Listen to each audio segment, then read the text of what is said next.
Hello friends, ఈరోజు నేను మీకు చెప్పబోయే కథ వింటే గర్భిణీ స్త్రీలు మరియు తల్లులు ఒక్క క్షణం ఉలిక్కిపట్టం గ్యారంటీ. ఇది 2010లో విడుదలైన ద క్లినిక్ అనే సినిమా. ఇది కేవలం సినిమా మాత్రమే కాదు, మీ కళ్ళ ముందే జరిగే అతిపెద్ద క్రూరత్వానికి సాక్ష్యం. బెత్ మరియు క్యామరూన్ అనే ప్రేమికులు ఒక ట్రిప్పుకు బయలుదేరతారు. బెత్ ఇప్పుడు గర్భవతి. తమ ప్రయాణం తమ జీవితాలనే మార్చేస్తుందని వారికి అస్సలు తెలీదు. రాత్రి సమయం. దారిలో వారి కారు రిపేర్ అవుతుంది. వారు దగ్గర్లోనే ఒక చిన్న హోటల్లో ఉండాల్సి వస్తుంది. బెత్కు ఏదో ఆందోళన, ఎవరో తమను గమనిస్తున్నారననే ఫీలింగ్. క్యామరూన్ ఆమెను ఓదార్చి భోజనం తేవడానికి బయటికి వెళ్తాడు. కాని అతను తిరిగిరాడు. బెత్ ఒంటరిగా ఉంది. అంతలోనే ఎవరో ఆమెను కిడ్నాప్ చేస్తారు. బెత్ కళ్ళు తెరిచి చూసేసరికి ఆమె ఒక తెల్లని గదిలో బంధించబడి ఉంది. ఆమె చేతులు కాళ్ళు కట్టేసున్నాయి. ఆమె తన కడుపును చూసుకుంటుంది. గట్టిగా అరుస్తుంది. ఆమె కడుపులో ఉన్న బిడ్డ ఇప్పుడు లేదు. అవును, ఎవరో ఆమె కడుపును కోసి బిడ్డను తీసుకెళ్లిపోయారు. ఆమె కడుపుపై ఆపరేషన్ చేసిన గాయం ఉంది. అక్కడ్నుండి ఆమె ఎలాగో తప్పించుకుని బయటికొస్తుంది. కానీ ఆమె ముందున్నది ఒక పెద్ద జైలు లాంటి అనాథాశ్రమం. బెత్ అక్కడ ఒంటరి కాదు. ఆమెలాగే మరికొందరు తల్లులు అక్కడ బంధించబడి ఉన్నారు. అందరి కడుపులోనూ బిడ్డ లేదు. అందరికీ ఒకే రంగు బట్టలు మరియు ఒక ట్యాగ్ వేసి ఉంది. బెత్కు గ్రీన్ ట్యాగ్ ఉంది. అంటే ఆమె బిడ్డ ఎక్కడో ఒక పచ్చరంగు పప్పెట్టెలో ఉందని అర్థం. ఈ తల్లులందరూ తమ బిడ్డలను వెతకటానికి బయలుదేరుతారు. కానీ ఆ దారిలో మాంసం తినే కుక్కలు మరియు తుపాకులు పట్టుకున్న గార్డులు ఉన్నారు.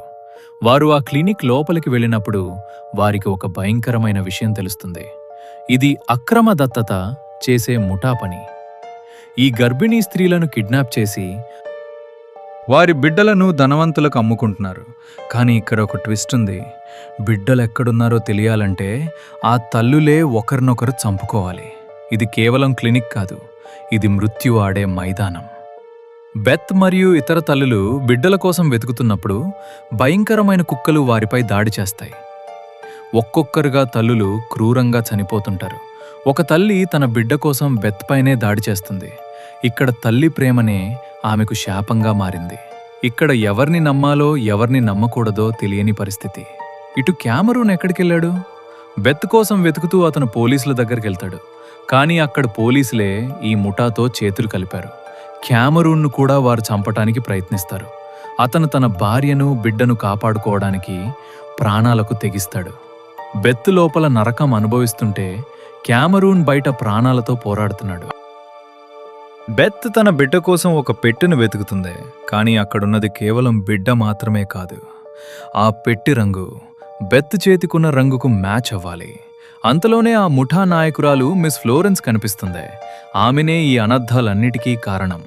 బెత్ మరియు ఫ్లోరెన్స్ మధ్య పెద్ద పోరాటం జరుగుతుంది. బెత్ ఎలాగో ఆమెను చంపేస్తుంది. కానీ తన బిడ్డ ఎక్కడా? చివరికి బెత్కు తన బిడ్డ దొరుకుతుంది. కానీ ఆమె చుట్టూ ఉన్న ఇతర తల్లులందరూ చనిపోయి ఉంటారు. బెత్ తన బిడ్డను ఎత్తుకుని బయటికి వచ్చేటప్పుడు ఆమెకు ఒక చేదు నిజం తెలుస్తుంది. తన భర్త క్యామరూన్ చనిపోయాడు. ఆమె తన బిడ్డను కాపాడుకుంది, కానీ తన ప్రాణ సమానమైన భర్తను కోల్పోయింది. ఆమె ఒంటరిగా ఆ నరకం నుండి బయటికి వస్తుంది. ఫ్రెండ్స్, ఇది కేవలం కథ మాత్రమే కాదు. పిల్లల అపహరణ మరియు అక్రమ దత్తత అనేది ప్రపంచంలో ఇప్పటికీ జరుగుతూనే ఉంది అనడానికి ఈ సినిమా ఒక సాక్ష్యం. బెత్ అనుభవించిన నరకం ఏ తల్లికి రాకూడదు.